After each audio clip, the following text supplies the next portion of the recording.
దేవుని కదా ఎప్పుడైనా చెప్తారు విశ్వాసం కలిగి మీకు ప్రార్థన చేయడానికి మన పదాలను తింటారు. ప్రార్థన చేయడానికి మన ఫీలింగ్స్ తింటారు.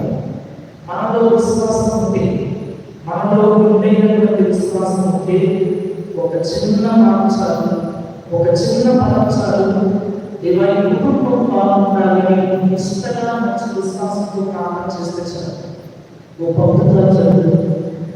పేతురు గారు పెద్ద చదువుకున్న పండితుడైన ఆయన వస్త్రాలను మనకి అద్భుతాలు జరిగి, ఆయన నిలబడితే అద్భుతాలు జరిగి, పౌలు గారు ఆయన పెద్ద చదువులు ఏం చదువుకోలేదు, కానీ ఆయన ప్రార్థించేటటువంటిది ఇంటి విశ్వాసంతో చేసేటటువంటి ప్రార్థన.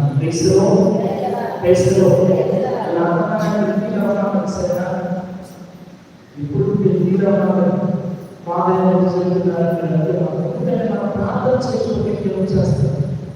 కుటుంబ ప్రార్థనలు ఏదైనా రోగుల దగ్గరికి వెళ్ళినప్పుడు లేదా హాస్పిటల్లో ఉన్నటువంటి వాళ్ళకి ప్రార్థన చేయకపోతే ఎవరు ప్రార్థన చేస్తారు? ఈ దేవుని బిడ్డలందరినీ ప్రార్థించడం, ప్రార్థన చేసుకోవడం అలవాటు చేసుకుంది. మన ప్రార్థన చేసే వాళ్ళు ఉంటారు. ఎప్పుడైనా కానీ నిలిచలేదు.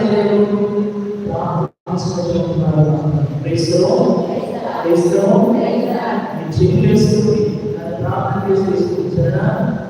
ఈసారి ప్రతి ఒక్కరు ప్రార్థన చేయాలి చేస్తుంది.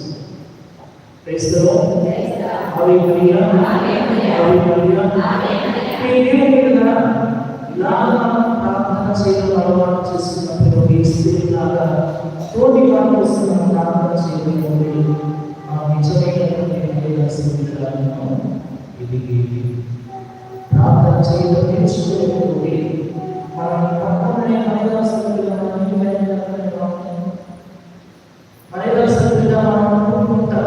ఇంకొకరు తీసుకుంటారు.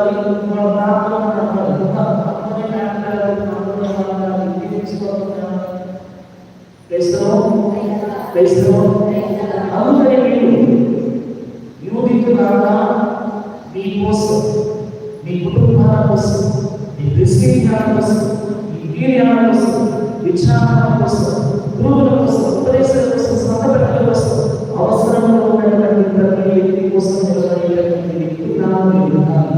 వారి కోసం ప్రార్థన చేసేటటువంటి దేవుడి నుండి కోరుకుంటుందని వేచి చూస్తున్నటువంటి ఈ కార్యాలను చేయలేకపోతే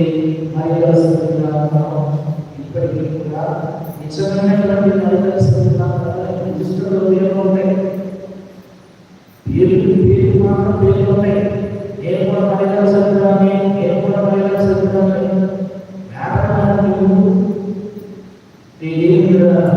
అందుకని ప్రార్థించడం అలవాటు చేసుకుంటాం.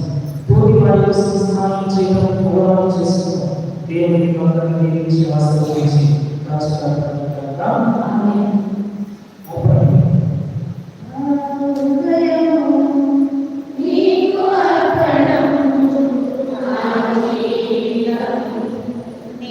Amen.